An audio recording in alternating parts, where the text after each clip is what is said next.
બગદાણા બબાલ કેસમાં ગઈકાલે જયરાજ આહિર અને બીજા આરોપીઓના જામીન માટેની સુનાવણી હતી।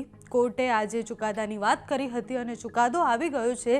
જયરાજ આહિરના જામીન મંજૂર થઈ ગયા છે। થોડાક જ સમયમાં જયરાજ આહિર જેલ મુક્ત થઈ જશે। જયરાજ આહિર સહિત બીજા આરોપીના પણ જામીન મંજૂર થયા છે। કેટલા આરોપીઓના આજે જામીન મંજૂર થયા છે તો નાજુભાઈ ધીંગાભાઈ કામડિયા, કાના ભીખા કામડિયા, સંજયભાઈ ચાવડા, દિનેશ સોલંકી, અજય ઉર્ફ મંજીભાઈ ભાલિયા અને જયરાજ માયાભાઈ ભમ્મર આટલા લોકોના જામીન આજે મંજૂર થઈ ગયા છે। અલગ અલગ 3 જામીન અરજીઓની સુનાવણી હતી।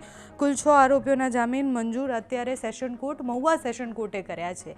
જયરાજ આહિરને જામીન મળશે કે કેમ એ બહુ જ મોટો પ્રશ્ન હતો। ગઈકાલે સુનાવણી થઈ। સુનાવણીમાં બંને પક્ષ તરફથી ઘણી દલીલો કરવામાં આવી। સરકારી વકીલ સહિત નવનીત બાલદિયાના કેસના જેટલા વકીલ હતા બધાએ દલીલ કરી અને પછી ત્યાં નવનીત બાલદિયા પણ પહોંચ્યા હતા વાંધા અરજી સાથે। નવનીત બાલદિયાના વકીલે એ જેટલા પણ વાંધા હતા એ બધા જ કોર્ટમાં રજૂ કર્યા હતા કે જયરાજ આહિરને જેલમાં વીઆઈપી ટ્રીટમેન્ટ મળે છે, જયરાજ આહિરને જેલમાં રાજાની જેમ રાખવામાં આવે છે। અલગ અલગ વાત ઉપર દલીલ પણ થઈ હતી।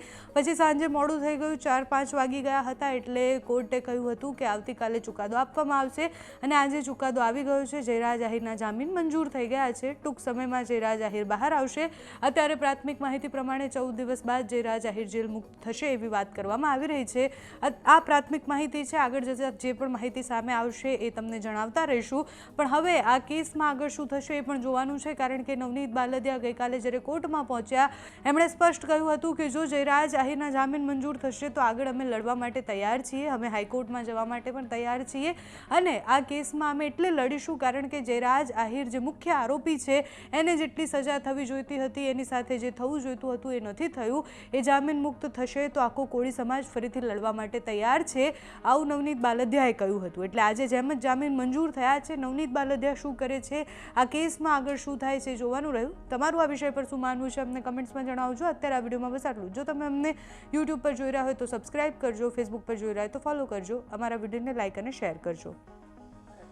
અમે જે આરોપીઓ છે એમને જે જામીન અરજી મૂકી છે એમની વિરુદ્ધમાં અમે વાંધા રજૂ કરવા નામદાર કોર્ટમાં હાજર થયા છીએ અમારી લીગલ ટીમ સાથે। અને જે જામીનના મંજૂર થશે તો પણ અમે આગળ જે હાઈકોર્ટ સુધી જવાના છીએ।